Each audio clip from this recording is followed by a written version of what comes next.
हर आने वाला दिन जो है ये हुकूमत के लिए एक, मेरी तो रीडिंग इस तरह जा रही है कि परेशान कुन होता जा रहा है। आपस में इत्तेफाक नहीं है।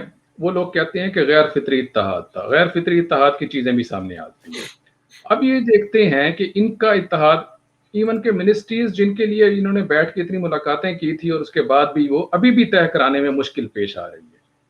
आप क्या समझ रही हैं? कि मुझे तो बहुत मुश्किल लग रहा है ये आने वाले दिनों में जब पेट्रोल महंगा हो जाना है तो क्या बनेगा इनका, ये किस तरीके कहाँ जाएंगे, किस तरह से अपना, ये तो ये भी नहीं कह सकेंगे कि पिछली हुकूमत खराब थी, फिर आप लोगों ने ली क्यों, उसको ठीक करने आए क्यों जब आपकी कैलकुलेशन ही गलत थी।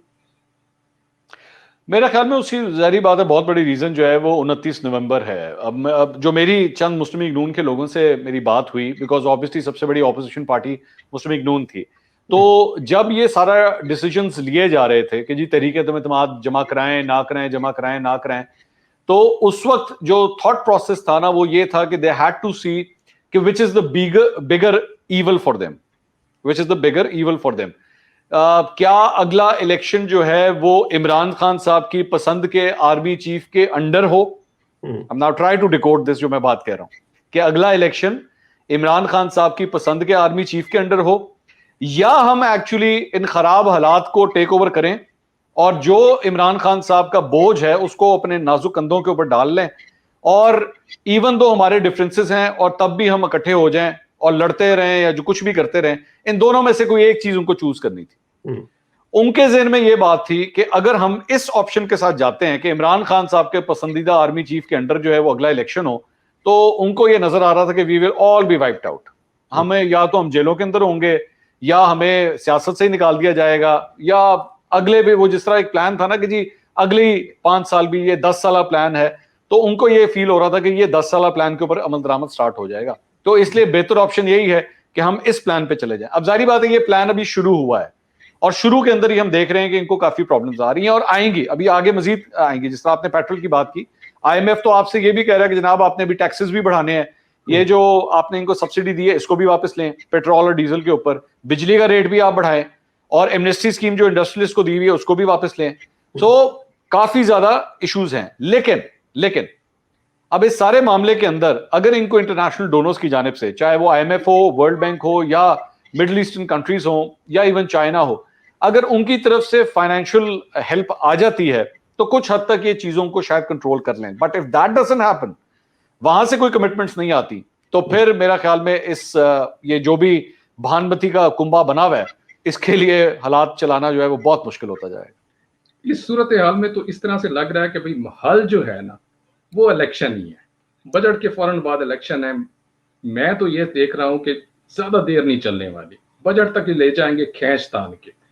अगर बजट तक ले जाते हैं ये किसी तरीके से, बजट भी पास हो जाता है, सारा कुछ, बजट तो पास होना ही है। जो अपोजिशन का हाल है, अपोजिशन आपके सामने है कि राजा रियाज साहब तो अपोजिशन लीडर बनने जा रहे हैं आपके, इस किस्म की बातें चल रही हैं। अगर ये ले भी आते हैं, अपने हुकूमत को यहां तक ले गए, उसके बाद क्या जो इलेक्शन होने हैं उसमें ईवीएम का क्या रोल होगा, ओवरसीज पाकिस्तानी का क्या रोल होगा, ईवीएम के ऊपर इलेक्शन होंगे। ईवीएम क्या ख्याल है आपका, वो तौसा में, मिट्टी में, कश्मीर में वहां वो मशीनें ला सकेंगे? ये किस तरीके से चलना है? बल्कि इसमें मेरा एक सप्लीमेंट्री सवाल भी आप शामिल कर लें कि ये जो सारा अब एक माहौल बना हुआ है, इसका इलेक्टेबल्स पर क्या असर होगा? जो हम ये अदम एतमाद से पहले सुन रहे थे कि जी पंजाब में बड़ा ग्राउंड स्वेल है पीएमएलएन का, लोग उनकी टिकटें मांग रहे हैं, आपको लगता है अब अगले इलेक्शन के हवाले से कोई रीथिंक भी हो रहा है इलेक्टेबल्स में? अच्छा सर, मैं कम से कम ये बात मानता हूं, क्योंकि मैंने कई इलेक्शंस जो हैं मैंने मुख्तलिफ हलकों में भी जाके, मुख्तलिफ शहरों में भी जाके इलेक्शंस कवर किए हैं, कैंपेनिंग मैंने कवर की है।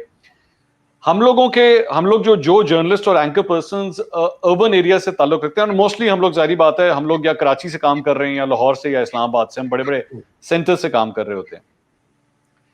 हमारे यहाँ पे कॉन्सेप्ट जो है ना, हम ये समझते हैं कि जी किसी एक पर्टिकुलर पॉलिटिकल लीडर के हवाले से जो है वो तस्करा हो रहा है, ये लोटा हो गया है, ये बिक गया है, ये फलां जमात में चला गया है। ये इस तरह के डायनामिक्स जो हैं वो कुछ हद तक तो असरअंदाज करते हैं इलेक्टेबल्स की सियासत के ऊपर, लेकिन when you go to the rural areas, वहां के पॉलिटिकल डायनामिक्स टोटली डिफरेंट होते हैं, काफी डिफरेंट होते हैं। वहां पे आपको समझ ही नहीं आ रही होती कि ये एक्चुअली, मतलब ये चीज तो हमारे बड़े सेंटर्स के अंदर कंसिडर ही नहीं होती जो यहां पे कंसिडर हो रही है। और जो चीज हम समझते हैं कि यार यहाँ पे लाहौर में, कराची में या इस्लामाबाद में बड़ी इंपॉर्टेंट है, वो वहां पे उसको वैल्यू कोई नहीं दी जाती। सो इलेक्टेबल्स भी जो होते हैं उन्होंने इस चीज को देख, सबसे पहली बात तो ये ऑब्वियसली वो देखते हैं कि आजकल एयर कंडीशनर कौन सी हवा चला रहा है और किस तरफ की तरफ हवा चला रहा है। एक बात तो वो तो सबसे इंपॉर्टेंट है ही है। दूसरी बात ये कि उन्होंने आगे से ये भी देखना होता है कि उनकी बरादरी सिस्टम्स हैं वो किस धड़े को सपोर्ट कर रही हैं, वो किस तरफ जा रही हैं। So I still think it's too early to decide कि आगे चल के इलेक्टेबल्स जो हैं वो कौन सी साइड लेते हैं। फिलहाल की अगर मैं बात करूं तो चंद ऐसे इलेक्टेबल्स हैं तगड़े इलेक्टेबल्स हैं जो पाकिस्तान तहरीक इंसाफ के साथ ही जुड़े हुए हैं, they have not left it. और जिसमें एक बहुत बड़ा ब्लॉक जो है वो आप याद रखिएगा, वो साउथ का ब्लॉक था, और वो था इनका खुसरो बख्तियार का और हाशिम जवां बख्त का। और आपको याद होगा कि 2018 के इलेक्शन से पहले ये पूरा धड़ा लेके साउथ का जो है वो पीटीआई के अंदर शामिल हो गए थे। मेरी जो आखिरी उन लोगों से मेरी जो आखिरी उनसे बात हुई है वो तो फिलहाल तो दे आर नॉट मूविंग, अभी तक वो मूव नहीं कर रहे, they are sticking with them. लेकिन यू नेवर नो यहाँ पे क्या होता है। लेकिन उसके साथ साथ चंद बड़े नाम ऑलरेडी पाकिस्तान तहरीक इंसाफ को छोड़ भी चुके हैं। सो आई थिंक इस बारे में फैसला करना कि इलेक्टेबल्स क्या फैसला करेंगे आगे चल के, इसके लिए हमें मेरे ख्याल में भी थोड़ा सा मजीद अभी इंतजार करना पड़ेगा, फिर कुछ जरा पिक्चर क्लियर होगी। जिस तरह आपने देहात और शहर का जिक्र किया, देहात और शहर का जो फर्क है उसको पहले इस तरह से जाना जाता था कि जहां सड़क पहुंच गई वो देहात नहीं रहा, लेकिन अब जो ये देखते हैं कि जहां मोबाइल पहुंच गया वो अब देहात नहीं रहा। जिसके पास आ गया है मोबाइल उसे पता चल गया कि खान क्या कह रहा है, शहबाज शरीफ क्या कह रहा है, ये सारी चीजें क्या हैं। ये लोटो वाली टर्म जो अब आई है, मैं इसमें आपसे डिफर करूंगा कि वो पुरानी वाली सियासत पे नहीं जाएंगे कि चौधरी ने जो कह दिया बस वही मानना है। उनके दिलों में जो बात है, ये अब जो डेवलप किया, ये जो स्लोगन जो नैरेटिव ले आए, मैं ये कहता हूं कि इसका कुछ ना कुछ फर्क जरूर पड़ना है। हाँ, लेकिन वो दोनों तरफ मेरा ख्याल है कि उसका कुछ ना कुछ इफेक्ट आएगा। मैं सिर्फ इसके अंदर मैं इसमें सिर्फ ये कहना चाह रहा था कि आप ये भी ज़हन में रखिएगा कि ये जिनके लेट्स से ये 20, 21, 22 लोग हैं ना, मतलब जिनके बारे में बात की जा रही थी, अब उसमें से कई तो खवातीन जो है वो रिजर्व सीट्स पे हैं, सो उनको तो आप काउंट ही ना करें ना, उनको तो इलेक्टोरल गिनती में से बाहर निकाल दीजिए। उसके बाद चंद ऐसे लोग हैं जो फ्रैंकली स्पीकिंग इससे पहले कोई इतने तगड़े थे भी नहीं। लेट्स से नूर आलम खान है, Noor Alam Khan is not an electable, he is not an electable. मतलब अगर आप उनकी इलेक्टोरल परफॉर्मेंस को उठा के देखें तो उनकी कोई खातर खा परफॉर्मेंस नहीं है। पाकिस्तान तहरीक इंसाफ के जरिए उनको टिकट जरूर मिला था। सो अगर वो कल को जाके इलेक्शन हार भी जाते हैं तो मेरे लिए कोई बहुत बड़ा सरप्राइज नहीं होगा। हाँ, अलबत्ता फैसलाबाद डिवीजन से जो लोग हैं, जो जिन्होंने फैसला किया इमरान खान साहब के खिलाफ जाने का, और चंद लोग जो साउथ के हैं, वो तगड़े इलेक्टेबल्स हैं, वो ऐसे इलेक्टेबल्स हैं जो एक्चुअली एक बहुत बड़ा वोट बैंक जो है वो काउंट करते हैं। उनके खिलाफ क्या ऐसी रेजिस्टेंस आती है या नहीं आती? फैसलाबाद में अगर आप राजा रियाज साहब का जिक्र कर रहे हैं, आपका क्या ख्याल है कि किस पार्टी से उन्हें टिकट मिलने में आसानी होगी? नहीं, वो तो राजा रियाज साहब का तो नून लीग से मामला तो ऑलरेडी तय हो चुके हैं कि उनको वहां से टिकट मिलना है, जिसकी बुनियाद के ऊपर एक्चुअली वो, और मैं आपको ये भी बता दूं कि राजा रियाज साहब जो है वो जब उनके साथ ये कमिटमेंट हो गई थी तो वो जहांगीर तरीन कैंप से भी निकल गए थे। मैं ये भी आपको खबर दे दूं कि बहुत से आपने तो हम सब तो यही समझते रहे ना कि राजा रियाज साहब जहांगीर तरीन कैंप से हैं, वो जहांगीर तरीन कैंप को छोड़ चुके हुए थे, क्योंकि जब यहाँ पे जहांगीर तरीन कैंप आए दिन अपनी नई वफादारी चेंज करते हैं, ये भी एक खबर है।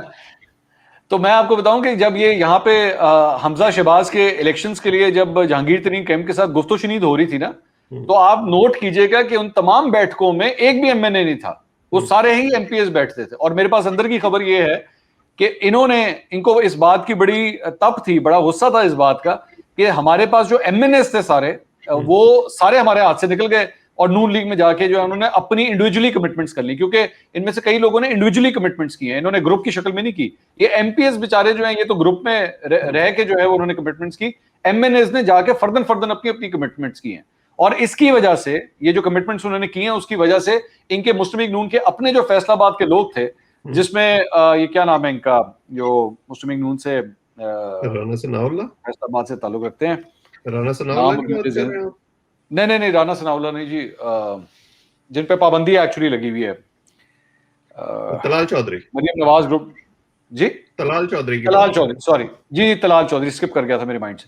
तो तलाल चौधरी साहब बहुत गुस्से में थे इस बात के ऊपर कि जी आपने जो है वो इनसे जाके कमिटमेंट्स कर ली और मेरे हल्के से जो है वो आप टिकट इन लोगों को दे रहे हैं। इस बात की उनको बड़ा गुस्सा है इस बात का। लेकिन फिर उनको बैठ के कन्विंस किया गया, उनको समझाया गया कि बात यह है जी, ग्रेटर गुड के लिए आपको सैक्रिफाइस देने की जरूरत है, और वैसे भी आपके ऊपर तो पाबंदी है, और पाबंदी जो है वो जब तक अगला इलेक्शन अगर टाइम पे नहीं होता, अगर पहले हो गए इलेक्शन, तो तलाल चौधरी साहब तो अगला इलेक्शन भी नहीं लड़ सकते। तो इसलिए तलाल चौधरी साहब को कन्विंस किया कि जी आपको कहीं पे एडजस्ट वगैरह कर देंगे, आप बेफिक्र हैं, फिलहाल please let it go, because यहाँ पे हमने हुकूमत तब्दील करनी है और हमें एक एक वोट हमें चाहिए। कभी तो आप अपनी इलेक्ट्रॉनिक कैंपेन जारी वोटिंग रखें। और ओवरसीज वोटिंग के बारे में एक सवाल किया था जावेद साहब ने कि वो आपको होती नजर आती है इस इलेक्शन में? सर नून लीग को इस बात का पता है कि ये जो ओवरसीज है ये तकरीबन 90 लाख वोट है, और 90 लाख वोट ऐसा वोटर है जो बड़ा ही इस वक्त पुरजोश हुआ है। मतलब वो इमरान खान साहब की जो है वो उसमें से मेजॉरिटी जो है वो इमरान खान साहब का वोट बैंक है। तो इन्होंने हर मुमकिन कोशिश करनी है कि कम से कम ये तो ना हो। एंड फ्रैंकली स्पीकिंग, मेरी जो चंद इलेक्शन कमीशन के सोर्सेज से मेरी बात हुई है, they also have their doubts about this. And अभी से नहीं है, शुरू से ही है, जब से एक्चुअली इसके ऊपर कानून साजी हो रही थी तब से है। और ईवीएम की भी यही सूरत हाल है कि वो ऑलरेडी अपनी कई रिपोर्ट्स के अंदर ये बात कह चुके हैं कि जी ईवीएम का निजाम जो है ना वो हमें समझ नहीं आ रहा, फिलहाल हमें समझ नहीं आ रहा, बिकॉज अभी तक आपने उसको टेस्ट फेज के अंदर आप लेकर नहीं आए, अभी तक आपने उसको बल्दियाती इंतखाबात के अंदर टेस्ट नहीं किया, ज़िमनी इंतखाबात के अंदर आपने उसको टेस्ट नहीं किया। तो हमारा पाकिस्तान के अंदर अभी तक एक भी इलेक्शन जो है वो ईवीएम के ऊपर नहीं हुआ हुआ, जो हम ये कहें जी ये ईवीएम ओरिएंटेड रिजल्ट था, ये उसमें से निकला हुआ है, ऐसा कोई इलेक्शन नहीं हुआ। तो going in a general election जहां पे 10.5 करोड़ से भी ज्यादा लोगों ने एलिजिबल होना है वोट डालने के लिए, और वो सारा का सारा आप ईवीएम के ऊपर ला के खड़ा कर दें, I have my serious doubts on this.